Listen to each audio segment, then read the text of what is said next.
अक्सर हमें जो मैसेज आते हैं उनकी ऑथेंटिसिटी का हमें कभी कभार पता नहीं चल पाता कि वो मैसेज जो है जेन्युइन है या किसी स्कैमर ने भेजा है।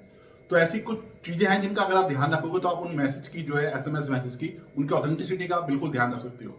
तो अगर आपको एसएमएस आ रहा है और उसमें सेंडर आईडी जो ऊपर है मेंशन, उसमें अगर एंड में जी आ रहा है, डैश जी लिखा हुआ है, तो उसका मतलब वो मैसेज जो है वो गवर्नमेंट मैसेज है, वो गवर्नमेंट की तरफ से आया है। और उसमें अगर एंड में डैश एस लिखा हुआ है तो मतलब वो सर्विस मैसेज है, किसी टेलीकॉम कंपनी या ऑपरेटर के थ्रू वो सर्विस मैसेज आया हुआ है।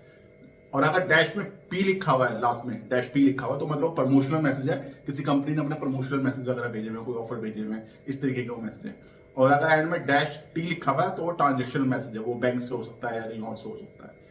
तो ये चार तरीके की चीजों में आपको मैसेज आते हैं। इसके अलावा अगर कोई मैसेज आ रहा है जिसमें जिसके एंड में कुछ भी इनमें से चार में से कुछ भी मेंशन नहीं है, ना ही पी मेंशन है, ना जी मेंशन है, ना एस है, ना टी है, तो शायद वो स्कैम मैसेज हो सकता है। जरूरी नहीं है कि स्कैम ही होगा, लेकिन शायद हो सकता है। तो इसलिए आपको ये ध्यान रखना है।